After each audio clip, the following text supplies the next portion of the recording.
Bom, o ano passado, em 2019, a gente estudou alguns aspectos da vida de um profeta, de Elias.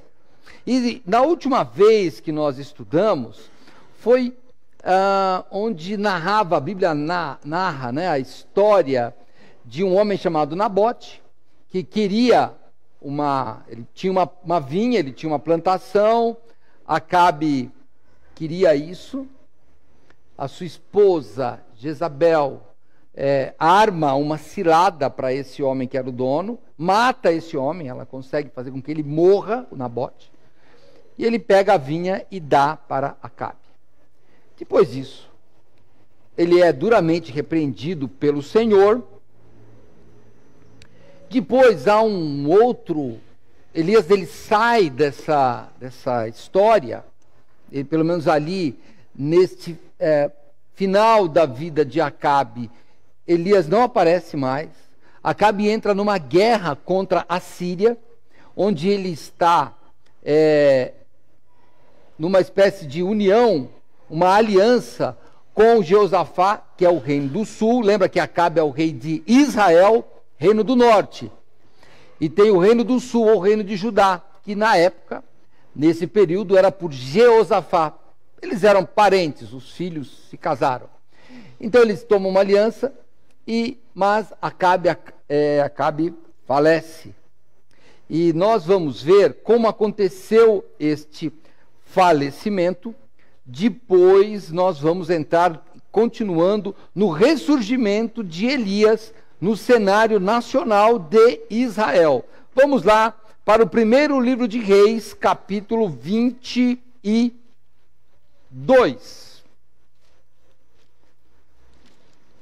É o último capítulo do livro de Reis.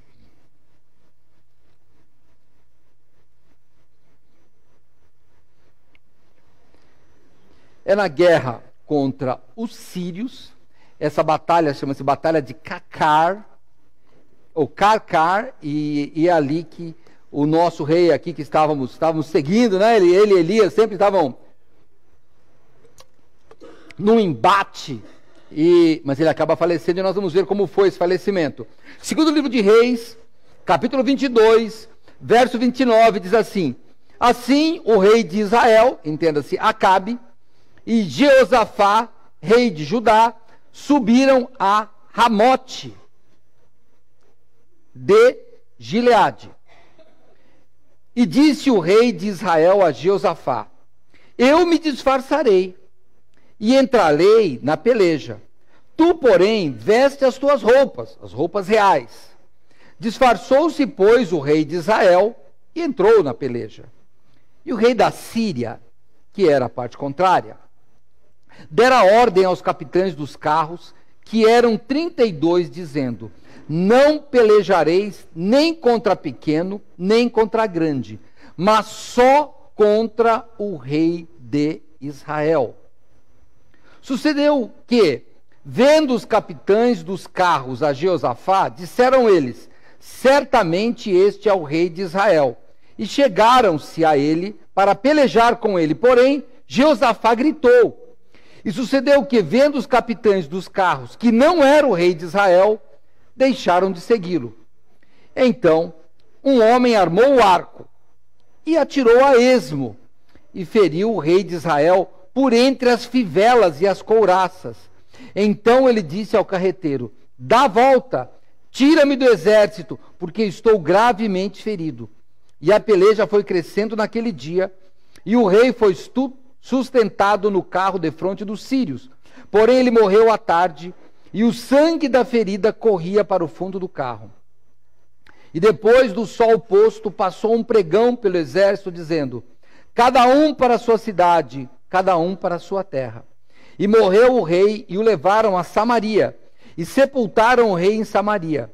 E lavando-se o carro no tanque de Samaria, os cães lamberam o seu sangue. Ora, as prostitutas se lavavam ali, conforme a palavra que o Senhor tinha falado. Quanto ao mais dos atos de Acabe, tudo quanto fez, e a casa de marfim que edificou, e a todas as cidades que edificou, Porventura não está escrito no livro das crônicas dos reis de Israel? Assim dormiu Acabe com seus pais, e Acasias, seu filho, reinou em seu lugar. Até aqui, vamos orar. Senhor Deus, muito obrigado, Pai, eu te peço que o Senhor nos dê sabedoria para entender a Tua palavra e para tirar dela lições para a nossa vida. Senhor, se há pessoas aqui, ou nos assistindo, que ainda não têm Jesus Cristo, o verdadeiro Rei dos Reis, o Senhor dos Senhores, que hoje possa se curvar e aceitá-lo, Senhor Deus, como Salvador. E é em nome dele que morreu por nós, Jesus Cristo, que nós estamos orando. Amém. Vamos lá, vamos dar um fundo histórico aqui. Qual o problema aqui da Síria, né, com o rei Acabe? Vocês notaram que em determinado momento, o rei da Síria tinha dado ordem, olha, você só vai atrás do rei de Israel. Por quê? Porque Israel dominava sobre a Síria e eles pagavam tributos. A Síria era tributária de Israel. Então, quando entram na peleja, Acabe, que era o rei do norte, tem que sempre lembrar isso. Estamos falando do reino do norte, eram dois reinos onde formavam o Estado de Israel. O reino do norte, capital Samaria, tinha 10 tribos, e as outras duas, Benjamim e Judá, estavam no reino do sul, capital Jerusalém. Eram reinos divididos.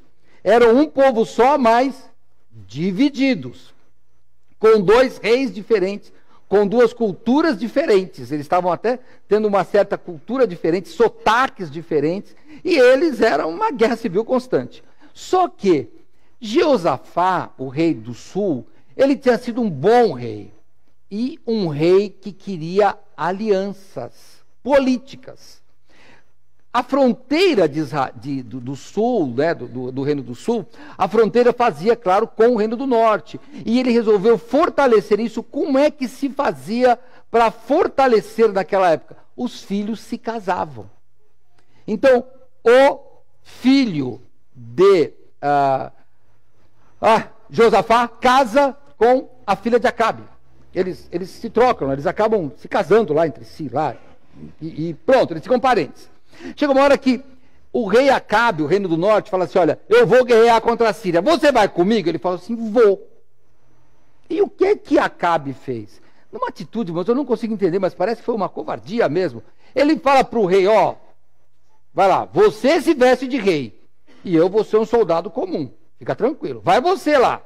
Quer dizer, a encrenca é com você.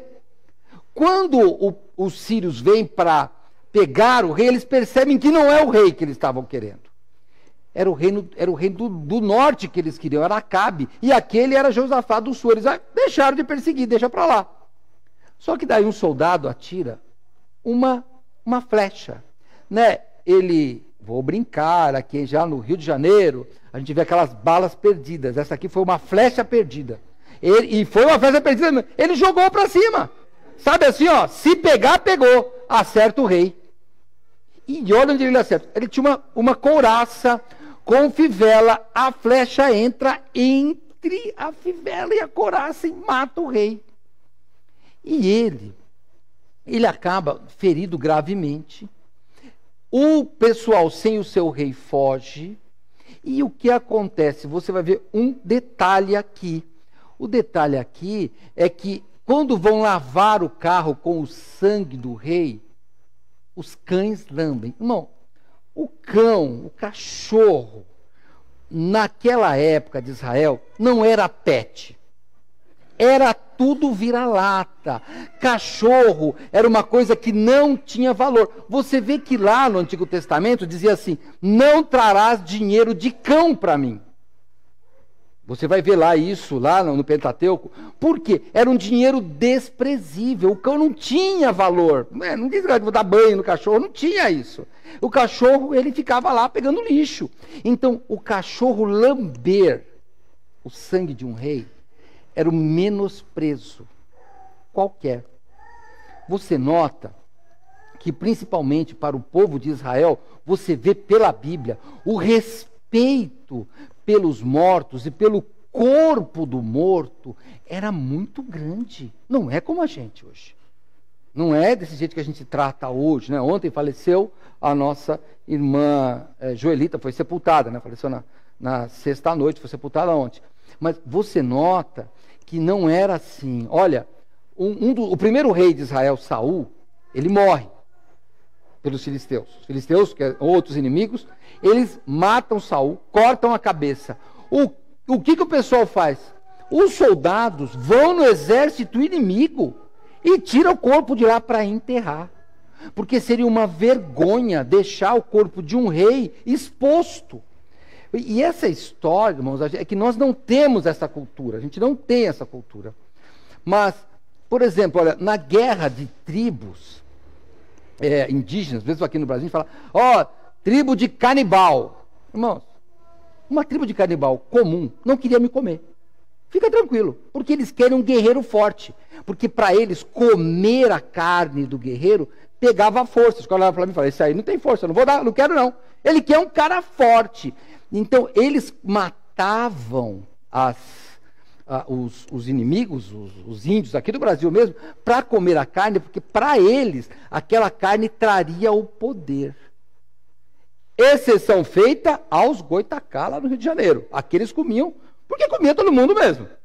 Os goitacás era diferente, eles comiam porque eles comiam carne humana, era um petisco para eles. Então era diferente. Mas o normal da guerra indígena, você vai ver que o canibal, ele não come todo mundo, ele come só os guerreiros. Porque é sempre o guerreiro, é a pessoa que é o principal. Você pode ver que quando Acabe é morto, o povo vai embora. Cada um para a tua terra, cada um para a sua cidade. Porque o rei determinava tudo. Por isso que na Síria, ele fala, não gasta a flecha à toa não. Eu quero o rei. Não gasta a espada à toa. Eu quero o rei. Mas aquela flecha foi à toa e matou. Por quê? Porque Deus havia dito que ele ia morrer. Quando ele foi para a guerra, você pode ver em 1 Reis 21, isso é só uma introdução. Ele fala, um profeta, outro profeta, Micaías fala, olha, você não vai voltar vivo. Acabe fala para ele, prende esse homem aqui, e só solta quando eu voltar vivo. Então Micaías diz assim, se você voltar vivo, eu não sou homem de Deus. E não voltou vivo. O que noto aqui é o seguinte, Micaías, ele fala com Acabe, e Elias, que era o nosso herói, Elias tinha matado, lembra, 800 profetas, lembra? Ele matou 450 de Baal, mais outros 400. Ele matou quase 1000 profetas. Ele era um guerreiro. Só que ele desaparece. Ele sai do cenário. E vem Micaías. Cadê Elias? Não sei. A Bíblia não fala nada dele. E aí eu queria falar com você que acha que nós somos alguma coisa diante de Deus. Não somos nada. Nada. O Senhor Deus não precisa da gente. Ele não precisa de mim. Ele não precisa de você. Sabe a história de que Deus precisa do meu trabalho? Não precisa. Se eu morrer, a vida vai continuar. Do mesmo jeito. Por quê? Porque Deus é autossuficiente. Recentemente, na outra mensagem que eu trouxe, eu falei do discurso do apóstolo Paulo, lá no Areópago, lembra, em Atos 17? E eu vou voltar aqui para Reis, hein? Aliás, a minha mensagem hoje é em 2 Reis, mas eu estou só dando uma introdução. Mas vou chegar rapidinho lá. Vamos lá para Atos 17, para você ter uma ideia, como o apóstolo Paulo, ele descreve Deus para você não se achar, nem eu, que nós somos alguma coisa. Atos capítulo 17, verso 24, o apóstolo Paulo diz assim, o Deus que fez o mundo e tudo que nele há, sendo Senhor do céu e da terra, não habita em templos feitos por mão de homens, nem tampouco é servido por mãos de homens, como que necessitando de alguma coisa, pois ele mesmo é quem dá a todos a vida, a respiração e todas as coisas. Deus não precisa da gente. Nós precisamos de Cristo. Jesus faz a seguinte comparação, ele diz, eu sou a videira e vocês são as varas. Aquele que está em mim dá fruto, e o que não está, não dá, porque sem mim nada podeis fazer. Então talvez você seja uma pessoa que é muito respeitada no seu serviço. Talvez você seja um bom pai de família ou mãe de família. Você talvez seja um bom esposo, uma boa esposa, uma pessoa honesta. Não importa. Ou talvez você seja um desonesto. Desculpa, não sei quem está vendo aí em casa. Talvez seja um desonesto. Sabe, estamos todos no mesmo balaio. Todos. Porque sem Cristo nós somos zero. Zero. O pastor Neil, que agora está lá no acampamento pregando lá, ele fala uma coisa muito interessante. Às vezes a gente fala assim, eu tenho um parente tão bonzinho, olha, ele é honesto, ele tal. Só falta Cristo. E o pastor Neil faz questão de dizer, falta tudo. Faltou Cristo, falta tudo. Porque a nossa justiça não serve de nada diante de Deus. O Senhor Deus teve que se fazer carne através de Jesus Cristo para nos dar salvação. Porque o homem ou a mulher, eu falo homem no sentido genérico, mais honesto, mais puro do mundo, não é nada diante dele. Nada. Então a gente está estudando Elias, estudamos mais de 10 lições de Elias. E sabe o que é Elias? Nada. Nada. Elias desaparece do cenário nacional e a vida continua. Acabou. Por quê? Porque o Senhor Deus governa o universo.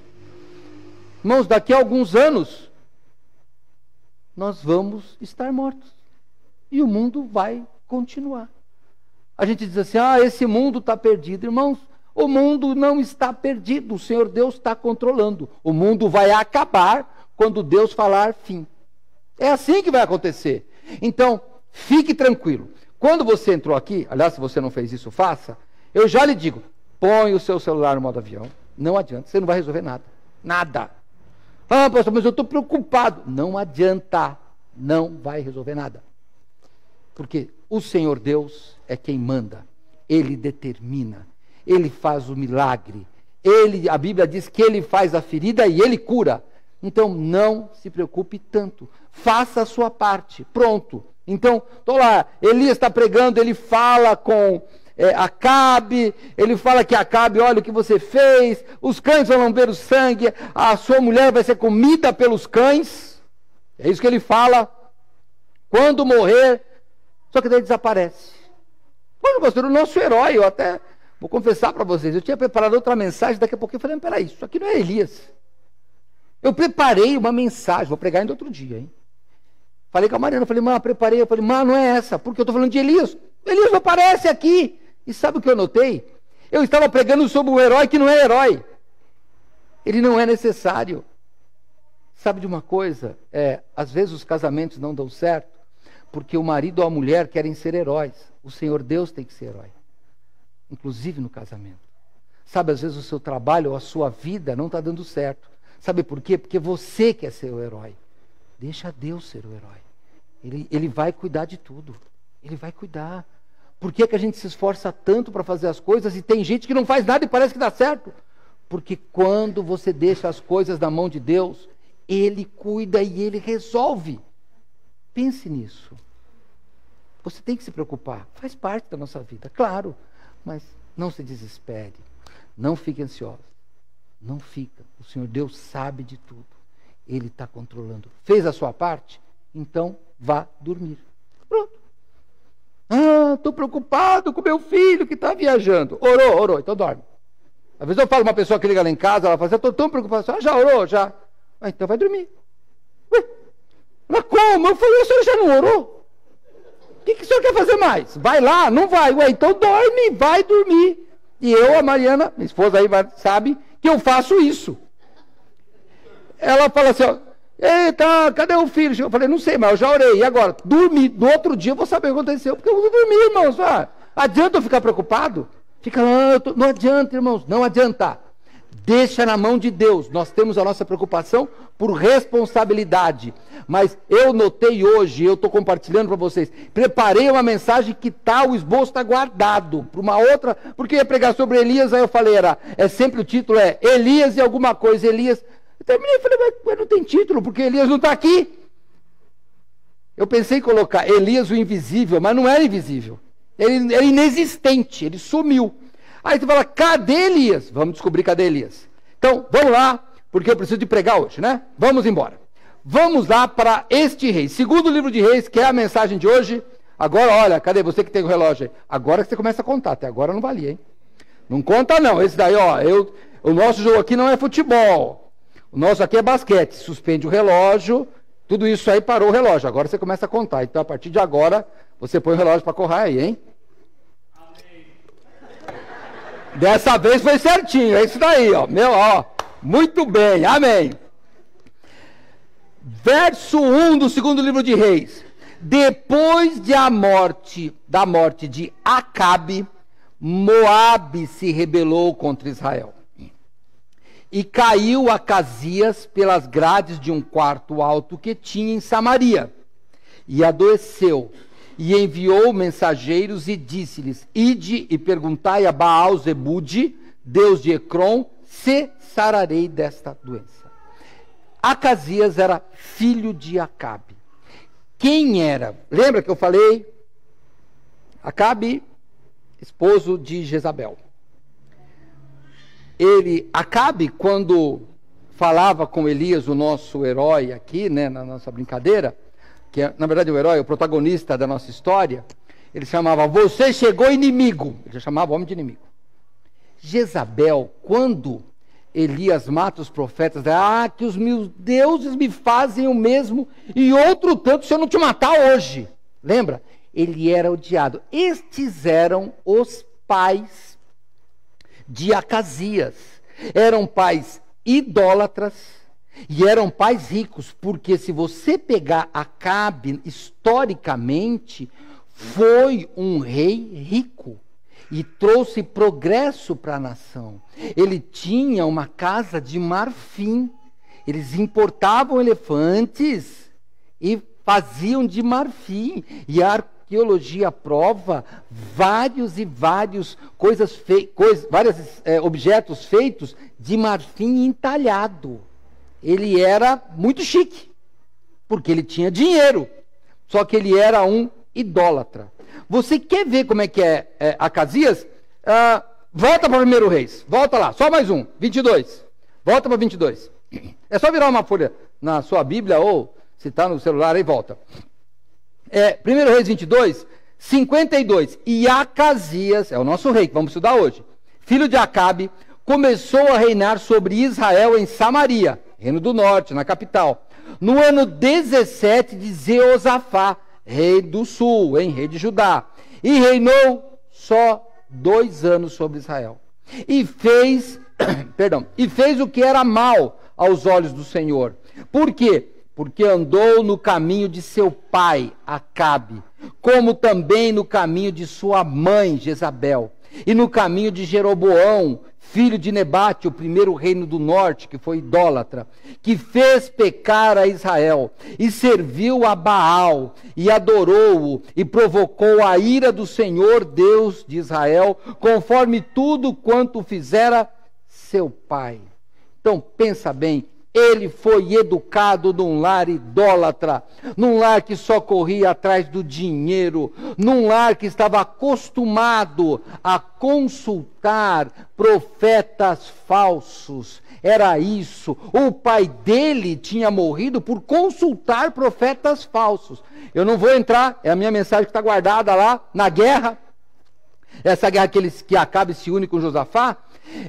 Josafá, que era do Reino do Sul, fala, não tem alguém para consultar, ele traz 400 profetas, 400. Aí o rei do Sul fala, mas não tem nenhum profeta do Senhor aqui? Tem um que só fala o que é ruim, mas só um. Ele não tinha o costume de ver profetas verdadeiros. Sabe qual o problema? É que nós deixamos os nossos filhos só ouvirem e verem profetas falsos. Não, pastor, meu filho não está indo numa outra igreja. Não, seu filho está indo na igreja de uma escola secular que talvez esteja dando coisa errada.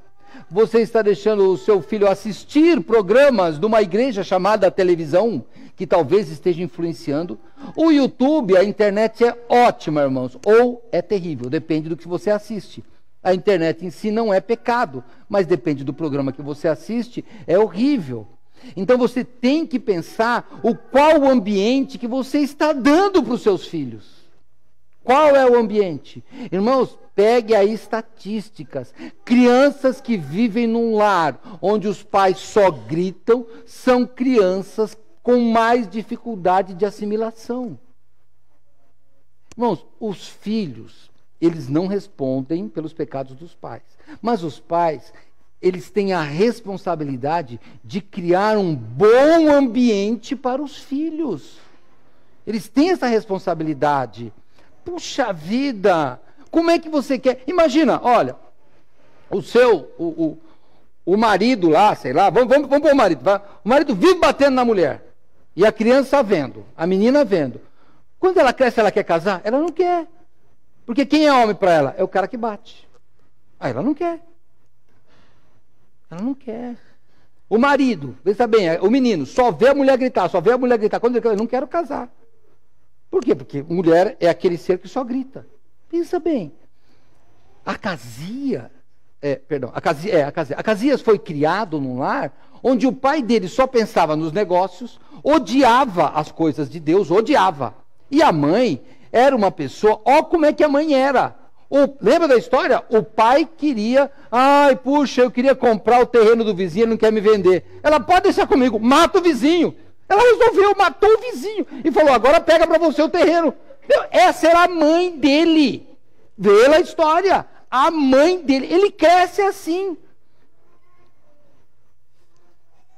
O que você está mostrando para os seus filhos? Os filhos, eles não são fruto só da nossa educação. Não são, porque os filhos são seres humanos individuais que vão crescer, vão desenvolver a sua índole, desenvolver sua personalidade, eles têm fatores genéticos, né? Às vezes, se você tem um parente que era mais duro, provavelmente ele vai ser, porque ele herda essa parte, a parte dos ossos, mas também a parte dos hormônios, da mente. Isso é herança também. Por isso que a gente fala, puxou o avô. Sei lá, puxou o tio. Por que a gente fala isso? É que ele tem alguma característica da família. Só que, qual é a nossa arma? A gente não pode mudar a genética. Não pode mudar a genética. Só o que a gente pode fazer é mudar o ambiente. A gente ajuda no ambiente. Tem umas irmãs aqui que gostam de... Até frequentavam hospitais. Teve uma irmã que fazia serviço de capelania hospitalar. E os médicos querem que a gente vá lá. Por que eles querem? Porque o remédio ajuda, mas uma visita, uma alegria também ajuda. Isso faz nos animar. Já pegou uma doença que você está muito triste, abatido, aí vem alguém e te anima. Pode notar, quando você está triste, você nota que o seu paladar é diferente. Parece que não tem nada. Olha, eu não sou, e sinceramente, eu não sou um viciado em café. Eu gosto de café. Mas se eu não tomar café, não me mata. Eu não tomo aquela garrafa o dia inteiro, eu não tomo. Só que eu gosto do café. Por quê? Porque café eu gosto de tomar com alguém. Sozinho eu não tomo café. Sabe por quê? Eu gosto do café daquele que a gente bate papo. Que a gente senta. Hoje fomos almoçar lá em casa, uns irmãos falaram, vamos tomar um café. Mas daí calma. A gente faz aquele ritual, vai fazer o café, vamos sentir o cheiro do café, aí a gente senta, nada de... Aí vamos lá, porque é algo social, eu quero só conversar, porque o ambiente é gostoso. Não é? Eu não gosto de pegar o café e virar a xícara, sozinho, pode ver, eu não tomo café sozinho. Eu não paro no café, me dá um café, difícil. Não faço isso. É só mesmo quando tem alguém, porque o ambiente que é legal. Café sozinho não tem graça. Tem que ter com alguém, para mim. O seu filho, ele tem a personalidade dele. Só que quando você cria um ambiente, é mais legal. Pensa bem, por que filho gosta de ir para casa do tio? Porque no caso do tio é mais legal. Não é? O tio é aquele que fala assim, pode. Não, minha mãe não deixa fazer isso. Aqui você pode. Aí ele quer ir para casa do tio, claro. Aí quando você vai lá, vem o tio, não vou, ele não quer ir embora. Por que ele não quer ir embora? Porque a casa do tio é legal. Faça da sua casa uma casa legal, uma casa boa. Agora, Acasias já tinha genética da mãe. Assassina, idólatra. Tinha genética do pai. Mandado pela mulher, que ele era uma pessoa muito boa de negócios, ótima de negócios, ótima. Só que não ouvia a palavra de Deus. Odiava a palavra de Deus. Como é que você quer que ele cresça? Houve reis que foram filhos de reis maus, mas que eram bons. Isso, olha, no Reino do Sul, tá? O Reino do Norte, todo mundo foi ruim. Mas o Reino do Sul, não. Por quê? Porque tem a parte genética, tem o que Deus chama. Eu estou falando isso porque, se você ainda dá tempo, cria um ambiente bom para o seu filho. Mas se o seu filho se desviou, se o seu filho talvez seja rebelde, não se culpe. Porque a Bíblia diz que os pais comem as uvas e não são o dente dos filhos que ficam embotados quando comem uva verde. Não. Cada um vai pagar o seu pecado. Não se preocupa. A única coisa que você tem que ter, eu proporcionei para os meus filhos um ambiente bom. Vocês sabem que eu lido num escritório que cuida de problemas de família, de vez em quando, e eu fico pensando, e você que é filho de pais separados sabe disso, porque meus pais se separaram um momento da vida deles. A vida muda, a vida fica amarga. Então, é por isso que você escutou aquela frase? Eu não vou ficar com você por causa de filho. Filho não segura casamento. Não segura, mas faz pensar. Peraí, uma coisa é abandonar minha esposa, falar, vai embora, vou cuidar da minha... Outra coisa é ir agora para meus filhos. Você tem que pensar nisso. Tem, irmão. Casamento é tudo. Quando você casou, é tudo. Não é uma coisa só. Então você tem de pensar nessas coisas, hein? Pense nisso. Pensa no seu casamento, pensa no ambiente para o seu filho não sofrer. Não vai ficar com sua esposa ou com o seu marido por causa de filho. Realmente não. Pastor, pode separar? Não, você vai ficar por causa da Bíblia. Tem nada a ver com seus filhos. Deixa os filhos se virar, mas por causa da Bíblia você vai ficar. Problema seu. Pastor, acabou o amor. Problema seu, reacende. Como é que faz? Sei lá, bebe gasolina, faz alguma coisa, eu não sei. Gasolina é brincadeira, hein? Combustível. Sei lá, faz alguma coisa aí que acabou o amor, não acaba. Jesus mandou amar inimigo, não vai amar a esposa. Pastor, não deu mais certo. Eu falo, pensa que a esposa é o inimigo e ama, porque Deus falou para amar os inimigos. Pronto, ama os inimigos, acabou. Faz alguma coisa, é pela Bíblia. Quando você põe a Bíblia no primeiro lugar, que é a palavra de Deus, as coisas mudam. Porque nós não vemos Acabe e Jezabel, a Bíblia não relata briga, não relata traição, parece que eles se amavam mesmo.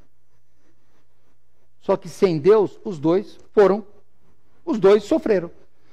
Então, não pensa nisso. Mas, voltando para o segundo livro de Reis, já falei sobre quem era Acasias, vamos lá, diz aqui que depois da morte de Acabe, Moabe levantou. Moabe era outro que era tributário também, pagava tributos, já tinham sido conquistados, e pagavam tributos para Acabe. Você vê que Acabe, ele consegue ser um rei próspero, porque ele era forte de estratégia, e quando capturava os inimigos, ele fazia pagar tributo, era assim.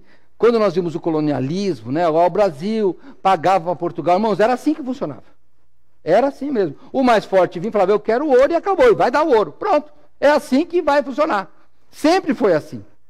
Então, quando Acabe morreu, eles, vamos nos rebelar. Rebelaram. E aí vem Acasias. O que é interessante é que a Bíblia, ela não fala dessa guerra. Olha que interessante.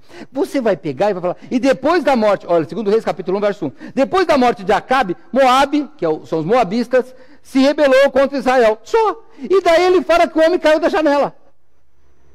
Mas peraí, pastor, tem uma guerra acontecendo e Deus, ao invés de inspirar os homens para escrever sobre uma guerra, ele inspira para falar de um rei que caiu da janela. Cadê a lógica nisso? A lógica está em que a história depende do relacionamento que você tem com Deus. As guerras estão acontecendo aí fora, irmãos. As guerras estão aí fora. Ah, pastor, que horrível. O mundo está aí, tudo pulando carnaval. Deixa, o problema deles, irmão. Nós estamos na igreja. A história não vai mudar, eu não vou lá. Você acha que eu vou lá falar para eles não pular? O problema é deles, eles têm que se converter. Eles têm que se converter. Agora, pode pular carnaval? Vou brincar, hein? Vou brincar. Pode. Não é crente? Pode. Ué, pode fazer o que você quiser, a Bíblia diz. E se é crente, tem que obedecer a Deus. Aí, se pular carnaval for obediência a Deus, vai. Se você achar que não vai, que não é bom não ir. Porque vai ser punido. É claro, é só isso. Não fica preocupando, o mundo está em guerra mesmo. Deus falou aqui, ó, estamos na guerra e eu não estou preocupado com isso. Eu estou preocupado com o homem que caiu da janela. É isso que Deus fala. É o relacionamento seu com Deus que importa.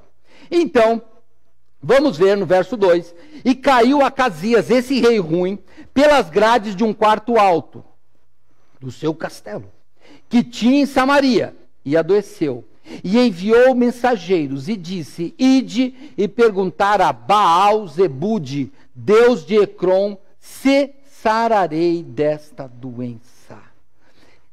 Interessante, olha, Baal-Zebude quer dizer o Senhor dos reinos inferiores. Ou, se tiver um trocadilho, dá para ser o Senhor das moscas. Mas é porque mosca é aquela coisa assim, o Senhor das coisas que estão podres ou que pode curar doenças. É mais ou menos para esse lado. Mas ele manda aí para Ecrom. Irmãos, pensa que Ecrom vai no vizinho e pede uma xícara de açúcar? Ecrom está a 100 quilômetros de Samaria. E outra, ele não pede para ir lá para ser curado. Ele pede para ir lá para consultar. Olha a pergunta dele no finalzinho do verso 2. Pergunta se sararei desta doença. É só isso. Na verdade, ele foi consultar o horóscopo lá. É isso que ele foi fazer. Vai lá ver o que vai acontecer comigo. Ele nem pede cura. E nós vemos nesse incidente de um homem caindo da janela, eis que, o que Deus faz? Elias, o meu aqui protagonista de tantas mensagens, volta para o cenário nacional. Micaías no seu ditado, Elias é você. E Elias já estava mais idade. Por quê? Acabe já estava morto. E já estava o filho dele, e Elias continuava em algum lugar, que a Bíblia não relata quando. Mas Deus fala, vai lá e intercepta os mensageiros. Elias, olha o que acontece, verso 3. Mas o anjo do Senhor disse a Elias, o tisbita, levanta-te, sobe para te encontrares com o mensageiro do rei de Samaria, e diz-lhes, porventura não há Deus em Israel, para ides consultar a Baal-Zebude, Deus de Ecrom, e por isso assim diz o Senhor, da cama que subiste, não descerás, mas sem falta morrerás. Então Elias partiu. Irmãos, olha, eu comparo Elias, eu vou comparar, hein? Já faleceu, mas você lembra da propaganda política daquele candidato logo no começo, o Enéas?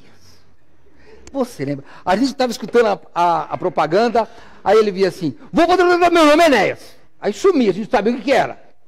Daqui a pouquinho, no outro horário eleitoral, aí a pessoa, olha, eu vou fazer isso, eu vou fazer aquilo, eu vou fazer aquilo. Aí passava aquela musiquinha, olha, eu vou fazer isso, meu nome é Enéas. Falei, mas quem é esse? Parece um vírus de computador, aparece e some, você não sabe de onde.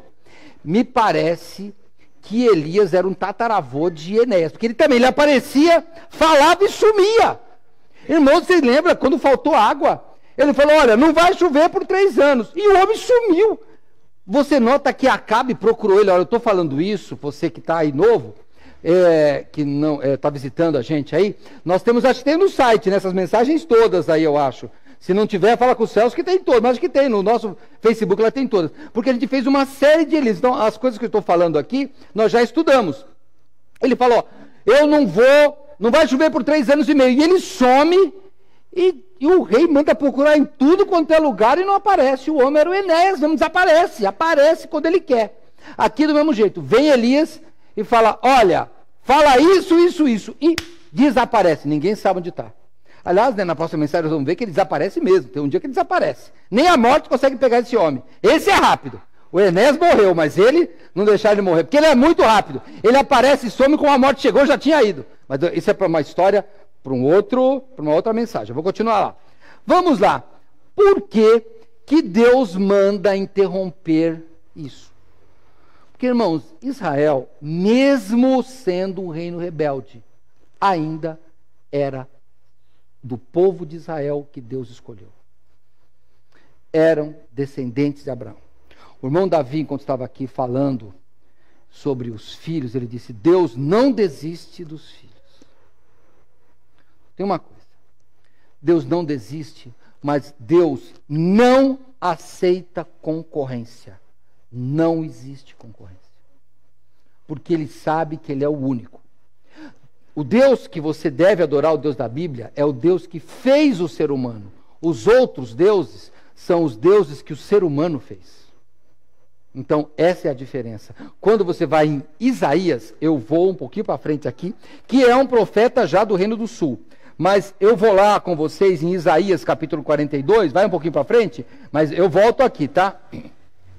Isaías 42, verso 8, o que Deus fala através do profeta Isaías? Eu sou o Senhor, este é o meu nome, a minha glória, pois, a outro não darei, nem o meu louvor às imagens de escultura. Não, irmãos, e quando vem Tiago lá, ele fala: você não sabe que Deus tem ciúmes? Deus tem ciúmes, Deus ele não permite. Não permite. Você tem que pensar nisso. Sabe, tem hora que nós queremos conciliar as coisas de Deus. Não dá certo. Deus é único e exclusivo. Não existe outro. Por mais coisas, atitudes ou pessoas que você queira colocar no mesmo nível de Deus, você sabe que está em pecado. Ah, pastor, eu estava trabalhando. Problema é seu. Ah, mas eu estava ajudando alguém. Problema é seu. É por isso que eu tenho pedido, e obrigado porque estão atendendo. Às vezes eu estou no culto, o pastor Neil está pregando, e por alguma razão eu tenho que ir ali e vejo gente conversando. Eu falo: pessoal, é hora de adorar a Deus. Mas eu estou tratando de coisa da igreja. Irmãos, na hora do culto não é hora de tratar de nada, porque a igreja não é mais importante do que Deus. Foi o que o Davi falou, que a igreja não salva. Quem salva é Deus. Então, não vai cultuar a igreja, vai cultuar Deus. Ele é exclusivo. Não tem ninguém. Ah, se o pastor for embora, eu vou. Então vai já. Pode ir embora. Porque não tem que adorar pastor. Não tem que adorar ninguém. É só a Deus. E o Deus da Bíblia, não é o Deus que você faz. Não, hoje eu não vou, mas Deus sabe. Deus não sabe nada. Deus falou que você tem que vir. Pronto, não deixar a congregação. O que Deus falou está na Bíblia. Não inventa a coisa de Deus. Senão é o seu Deus que você criou. Mas Deus, ele não permite. Dá uma olhada. Vamos lá para Tiago, que eu mencionei. Ó, lá no Novo Testamento. Quase no finzinho lá, vai, depois de Hebreus. Tiago capítulo 4. Olha o que diz aqui, verso 4. Adúlteros e adúlteras. Traidores mesmo, é o que ele está falando. Não sabeis vós que a amizade do mundo é inimizade contra Deus? Portanto, qualquer que quiser ser amigo do mundo constitui-se inimigo de Deus. Ou cuidais vós que em vão, que diz a Escritura, o Espírito que em vós habita tem ciúmes? Não, eu tenho pedido. Vamos ser verdadeiros adoradores. Nós não estamos aqui para trabalhar para o Senhor, nós estamos aqui para cantar, para pregar, nós estamos aqui para adorar. O que eu estou fazendo aqui, irmãos, eu estou compartilhando o meu estudo de adoração com vocês, para que nós juntos adoremos. Quando alguém canta aqui, olha, eu não quero criticar você aí que na sua igreja bate palma, não quero criticar. Eu vou dizer o nosso entendimento. Quando alguém canta aqui, a gente não aplaude. A gente não aplaude. Mas eu respeito, se você faça isso, você deve ter outra intenção. Nós entendemos que não é para cantar bem, é para cantar para Deus. Não é para pregar bem, é para pregar a palavra de Deus. Se é boa ou ruim, Deus vai saber depois. Então, Pense nisso. Deus, Ele quer exclusividade. Deus tem exclusividade da sua vida? Você fica metade lá e metade cá. Não dá certo, hein? Não dá certo. Deus não aceita. O Espírito que habita em nós tem ciúmes. E quando Ele fala, você está indo andar 100 quilômetros, o mensageiro de Acasias, para perguntar, pois eu já te respondo, volta e fala que ele vai morrer. Pronto. A pergunta não era, qual era a pergunta dele? Pergunta para Baal, Deus, Baal, Zebu, como é que era aqui? Deixa eu voltar o nome. Zebude. Pergunta para Baal, Zebude, se eu vou sarar dessa doença. Elias já fala assim, pode parar. Volta e fala para ele que não vai sarar, vai morrer. E por que vai morrer?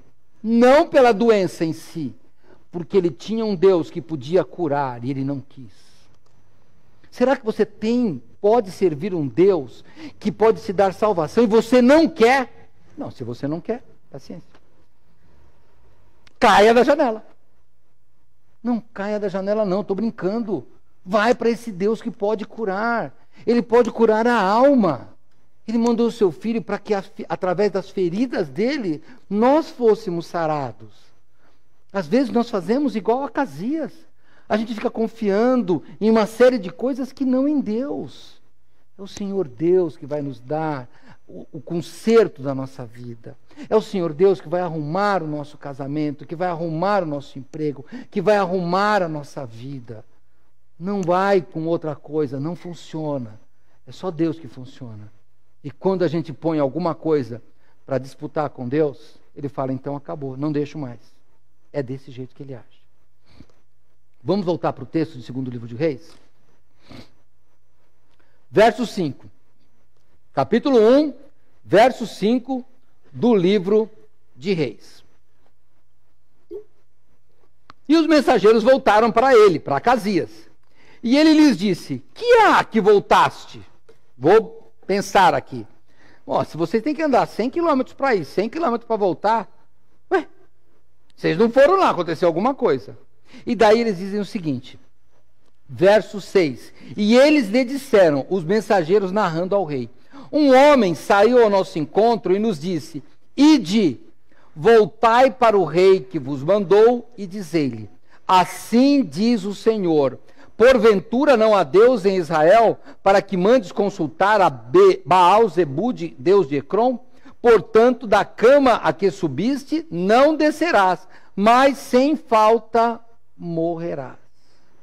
Quando o rei escuta, ele fala, peraí, meus mensageiros, eles não são tolos. Eles não encontraram qualquer pessoa. Eles encontraram alguém que tinha uma autoridade que fez esses homens voltar, arriscando a vida. Porque se o rei falasse, vocês não cumpriram o que eu mandei, morria. Era assim que funcionava, não perdia emprego. Hoje, a gente perde emprego, ganha um fundo de garantia. Lá, perdia emprego, ganhava um caixão. Era assim, perdeu emprego, caixão de graça. Que era enterrar você. Morria, irmãos, morria. Então ele fala, como é que esse pessoal voltou? Ele falou, quem era? Quem teve essa autoridade? E ele faz a pergunta, verso 7. E ele lhes disse, qual era a aparência do homem que veio ao vosso encontro e vos falou essas palavras? E eles lhe disseram, era um homem peludo, com os lombos cingidos de um cinto de couro. Então disse ele, é Elias, o tisbita. É o Elias que matou os profetas de Baal. É Elias que acabava com o reinado do meu pai. Era Elias que o meu pai ensinou a odiar. Era Elias, aquele homem que deixou o nosso povo 3 anos com sede, porque não desobedecemos o Deus. É Elias, aquele homem que depois de fazer cair fogo do céu, ele saiu matando quase 1000 pessoas. É Elias.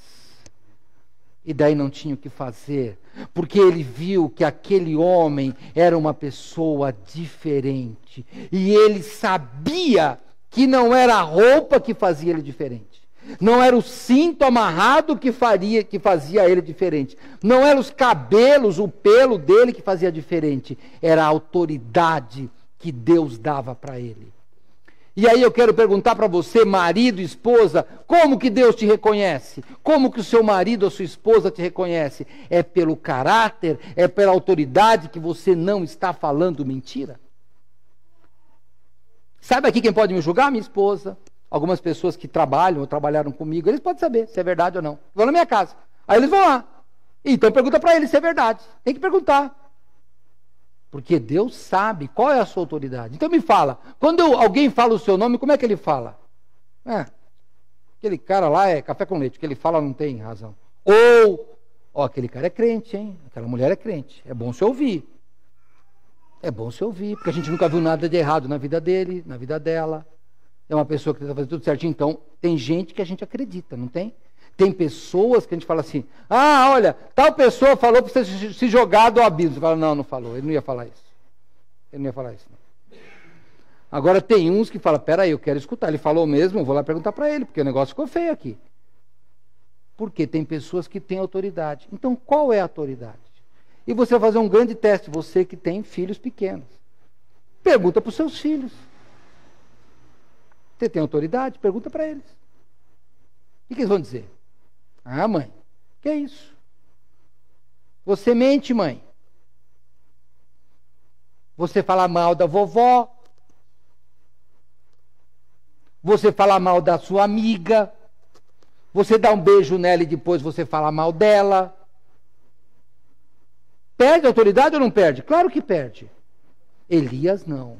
Elias, com tudo aquilo que ele tinha feito, o que o rei fez? Ele falou assim, peraí. Esse homem não é um homem que foge de um fuzil. Esse não é o homem que foge de uma metralhadora. Esse é um homem que tem que mandar um exército para falar com ele. Porque ele tinha autoridade. Irmãos, era um homem que não tinha arma. Era um homem, irmãos, que matou aqueles lá com uma espada. Ele não era um guerreiro, ele era um profeta. Só que o rei falou, esse daí, eu já escutei a história dele. Acasias tinha ouvido todas as histórias do que aconteceu diante da família dele. O Elias tinha sido alguém com muita, muita, muita autoridade. E o que ele faz? Ele reúne 50. Ele manda um mini exército. Ele fala, é bom vocês irem em 50, porque aquele homem, ele tem muita autoridade. Aquele homem é um homem de Deus. Quer ver? Dá uma olhada quando continua aqui. Verso 9 do segundo livro de Reis, capítulo 1. Então o rei lhe enviou um capitão de 50, com os seus 50. E subindo a ele, porque eis que estava assentado no cume do monte, disse-lhe, homem de Deus, o rei diz, desce. Então, por que eles falaram homem de Deus? Porque Acasias falou, olha, vocês vão em 50, eu vou brincar com o texto na minha imaginação, tá? Os mensageiros, eu sou o capitão lá, eu estou lá escutando a conversa. Vê os mensageiros. Por que vocês voltaram? E eu estou escutando o rei conversando com eles.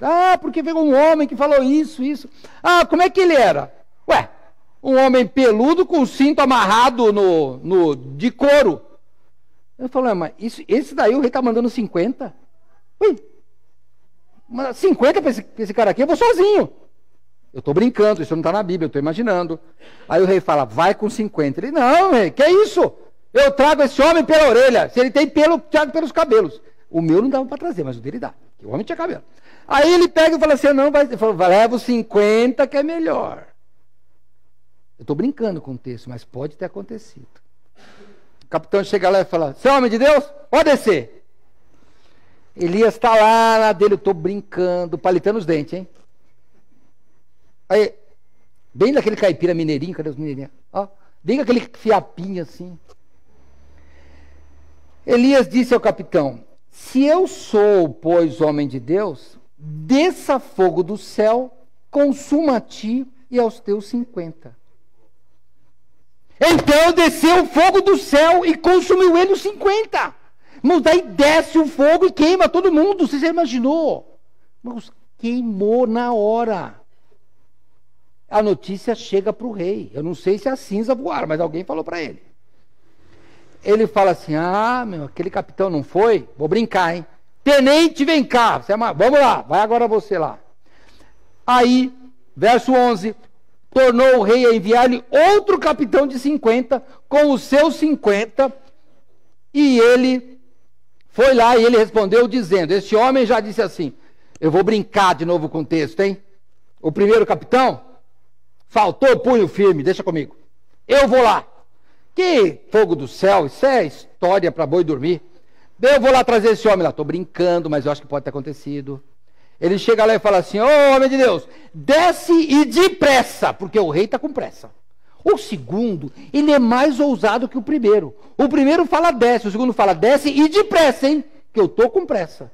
E eu estou lá, na minha imaginação, ele está com o mesmo galinho lá. Tá bom, verso 12. E respondeu ele, se eu sou homem de Deus, desce fogo do céu, consuma a ti e aos teus 50. E o fogo de Deus desce do céu e consome a ele e os seus 50. Já são 200 mortos aqui. E o homem lá, qual é a arma dele? Estou brincando, o galinho no canto da boca. Tá ali, ó, aquele mineirinho lá, isso aí, ó. Deixa comigo aí. Vamos, pode vir. Está lá sentado. Ele está sentado no cume do monte, olhando a natureza, contemplando. Por isso que eu acho que ele está com o capinzinho na boca. Porque ele está lá, tranquilo, olhando as coisas. Aí o rei faz o quê?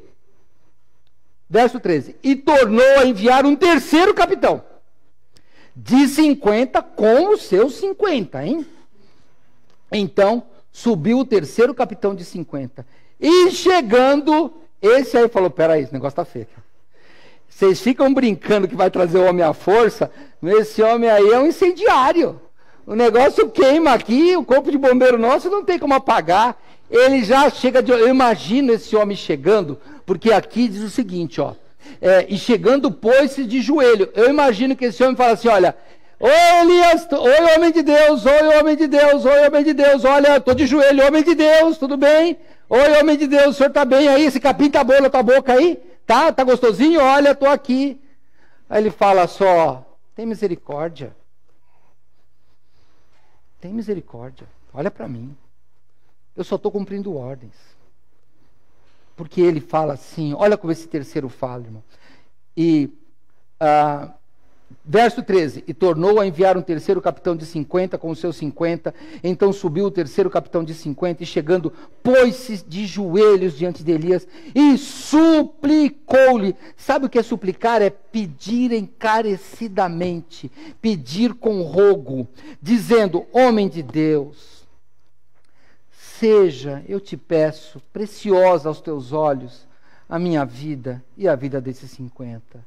Eis que fogo dos céus, eis que desceu o fogo dos céus e consumiu aqueles dois primeiros capitães de 50, com os seus 50. Porém agora, seja preciosa aos teus olhos a minha vida. Então o anjo do Senhor disse a Elias, desce com este, não temas. E levantou-se e desceu com ele ao rei.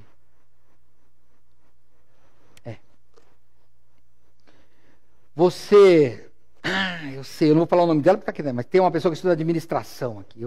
Eu sempre gosto de pegar no seu pé, hein? Porque agora, quando eu era mais novo, isso já faz um bom tempo, você analisava o QI, consciência e inteligência. Aí, cadê o pessoal da RH? Aí depois foi o QE, consciente emocional. Então, a empresa analisava se você tinha controle sobre as suas emoções para te contratar. Hoje, estão contratando pelo consciente comportamental. É isso que estão lá. E o que é? É o comportamento diante das situações que vale para a contratação. Esse homem, talvez ele não era melhor soldado do que outro. Talvez este homem não tivesse uma estratégia melhor do que o outro. Talvez este homem tivesse tremendo mais do que os outros. Só que esse homem se comportou melhor do que os outros. Esse é o consciente comportamental. É isso que mudou. Ele chegou e ele usou de uma coisa, irmãos, que cabe em qualquer lugar. Humildade. Quando você é humilde diante de Deus, a Bíblia diz que Deus exalta o humilde. Sabe, essa história de que, Senhor, eu estou determinando, irmão, não faz isso, irmão. Não determina nada para Deus. Sabe? Eu já escutou essa história? Eu determino. Não determina não.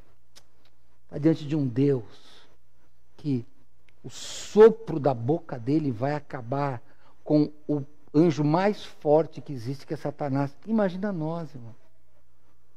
Se a Terra é um grão de areia no universo, nós não somos nada, irmão. Nada. Você vai determinar alguma coisa para Deus? Pensa bem. Irmãos, nós temos que nos humilhar. Olhe o que Pedro fala. Eu vou lá em 1 Pedro, capítulo 5. Lá no finalzinho, primeira carta de Pedro, capítulo 5, verso 6. Humilhai-vos, pois, debaixo da potente mão de Deus, para que a seu tempo vos exalte, lançando sobre ele toda a vossa ansiedade, porque ele tem cuidado de vós. Então, eu vou sugerir para você, sabe? Ao invés de você orar a Deus assim, Senhor, eu já fiz tudo o que podia, o Senhor sabe, aquela mulher não muda, aquele marido não muda, e eu já fiz isso, eu já fiz aquilo. Ao invés de você fazer isso, chega para Deus e fala, Senhor, muda meu coração. O Senhor pode fazer tudo, muda a sua oração. Essa oração de exigir coisa de Deus não funciona, irmãos. Funciona na história de Aladim, que não é verdadeira, é uma fábula. Não funciona, não. Tem que se humilhar diante de Deus. Aquele capitão, ele fez uma oração que é exemplo para nós. Eu sei, Elias, que você é um homem do Deus poderoso. O homem que fez descer fogo do céu. E fez queimar um bezerro que estava encharcado de água. Eu sei que você, com uma palavra sua, fogo desceu e queimou 50 ou 51 pessoas, se você contar o capitão fora, morreram na hora, queimados. Deixa a minha vida ser preciosa. Então, irmãos, que tal você pegar e fazer assim? O problema está onde? Está no casamento, está no serviço, está no relacionamento. Que tal você pegar e falar, Senhor, seja meu casamento precioso aos teus olhos. Seja o meu relacionamento precioso aos teus olhos. Você que tem filho, que está dando trabalho, fala, Senhor, seja esse filho precioso aos teus olhos. Sabe, quando você diz, já fiz de tudo, não resolve.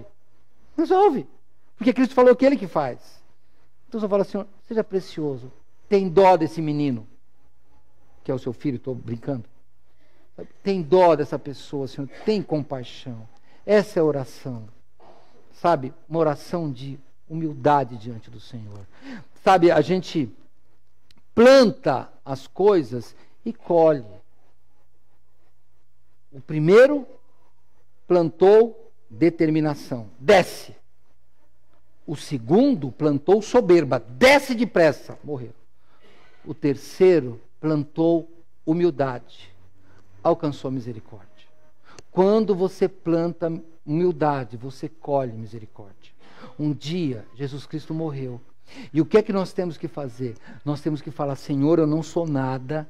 Eu tento ser honesto, mas não consigo. Eu tento ser um bom pai, mas não consigo. Eu tento, e você vai falando tudo, mas eu não consigo. Mas seja preciosa a minha vida. O Senhor Jesus disse que Ele faz tudo. Eu só te peço, faz para mim. Acalma meu coração. É só isso que você tem que pedir. Porque Deus, como disse o Davi lá, e é uma verdade, Deus não desiste. Deus não desistiu de você. Deus não desistiu da sua esposa, ou do seu marido, do seu trabalho, do seu filho. Ele não desistiu.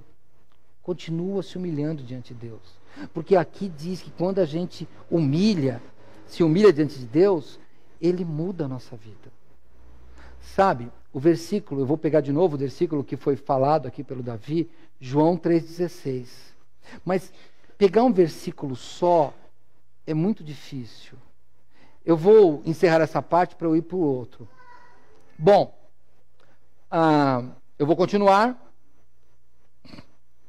Quando Deus fala para Elias, verso 15, 1 Reis, capítulo 1, verso 15. Então o anjo do Senhor disse a Elias, desce com este, não temas. E levantou-se e desceu com ele ao rei. E disse-lhe, assim diz o Senhor, por que enviastes mensageiros a consultar Baal Zebude, Deus de Ecrom. Porventura é porque não há Deus em Israel para consultar a sua palavra? Portanto, desta cama que subiste não descerás, mas certamente morrerás. Assim, pois, morreu, conforme a palavra do Senhor que Elias falara.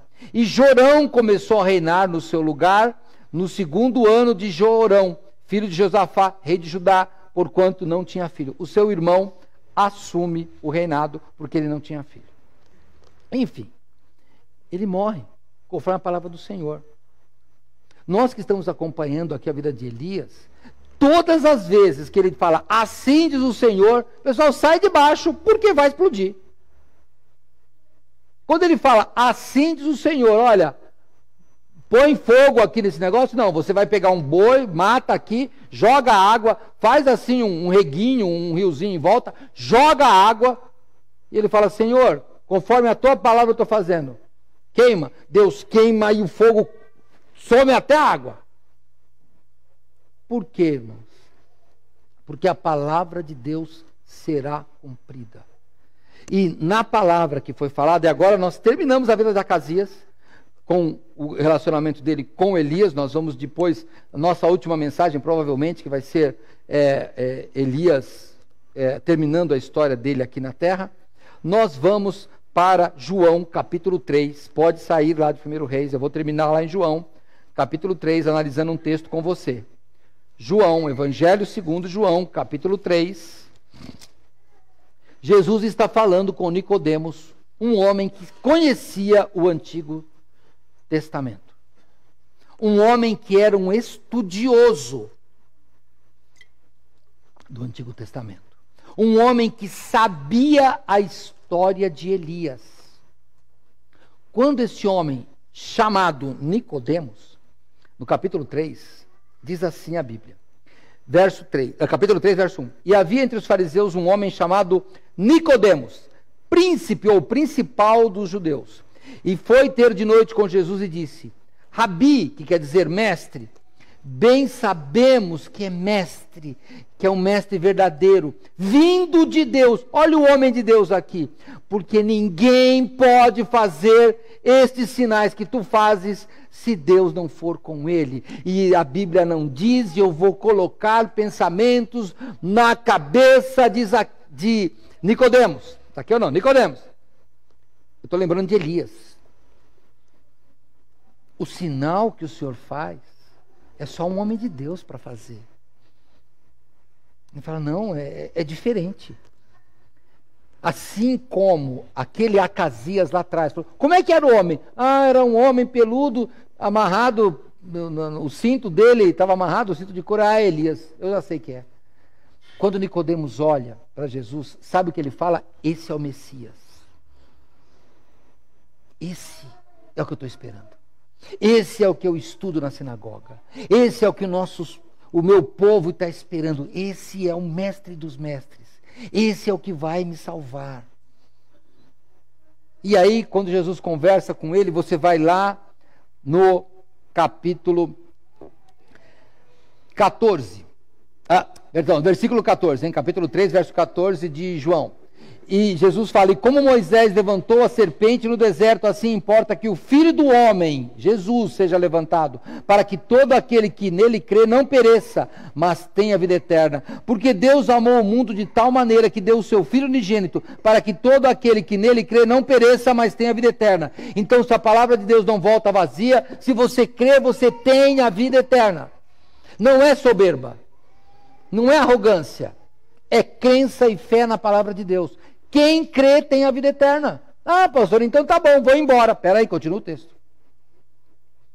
Verso 17.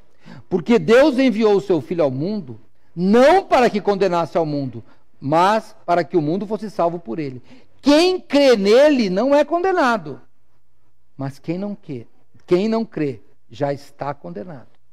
Porquanto não crê no nome do unigênito Filho de Deus. João 3,16, o versículo do amor. João 3,18, o versículo da justiça. Quem não crê já está condenado. Como é que é o seu relacionamento diante de Deus? Eu vou brincar com você agora, já terminamos. Você é o capitão da sua vida, sabia?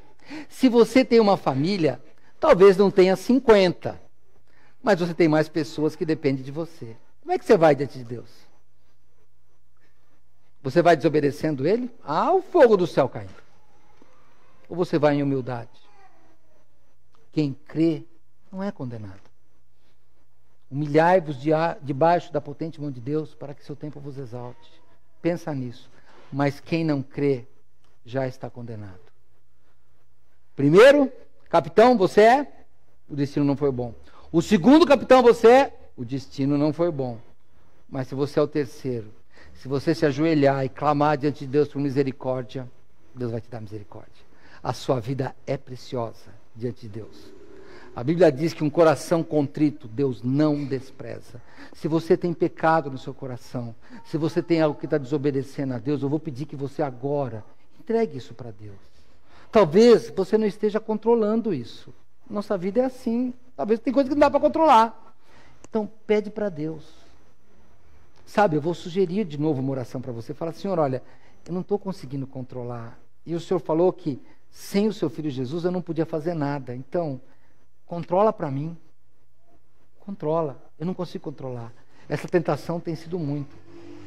Eu sei lá, quero largar minha família, eu estou roubando no meu emprego, eu não sei, eu odeio meu vizinho, eu não consigo livrar desse vício, eu não sei qual é o seu problema, eu não sei, eu estou sugerindo. Mas fala, Senhor, eu não consigo controlar. Controla para mim. Seja preciosa a minha vida aos teus olhos. Assim como Elias, como o Senhor teve por preciosa a vida daquele capitão, tem como preciosa a minha vida também. Faça isso. Crê no Senhor Jesus Cristo e será salvo. Vamos orar. Vamos pensar na nossa vida. Queria te convidar a pensar. Senhor, nós somos pecadores e estamos aqui, ó Pai, pedindo perdão, estamos nos humilhando diante de Ti e pedindo, Senhor, que o Senhor nos perdoe. Seja, Pai, preciosa a nossa vida, o nosso relacionamento diante de Teus olhos. Talvez aqui ou em casa assistindo, talvez até em outro dia, tem alguém que está, Senhor Deus, destroçado pelo pecado. Talvez tenha pessoas, ó Pai, que o casamento, que os filhos, que os pais, que o marido, que a esposa esteja fazendo sofrer muito. Mas, Pai, eu te peço, nós queremos tirar de nós toda a soberba, toda a arrogância e simplesmente pedir ao Senhor, seja precioso o nosso casamento diante de Ti. Seja precioso o nosso emprego diante de Ti. Sejam preciosos nossos filhos diante de Ti. Seja a vida de nossos pais, de nossos parentes, preciosa aos Teus olhos. Seja, Pai, a nossa vida preciosa aos Teus olhos. Nós estamos, Pai, entregando em Tuas mãos, confiando que o Senhor há de resolver, porque o Senhor tem poder e o Seu Filho Jesus é verdadeiramente o Messias. Por isso que em nome dEle estamos orando. Amém. Nós vamos cantar.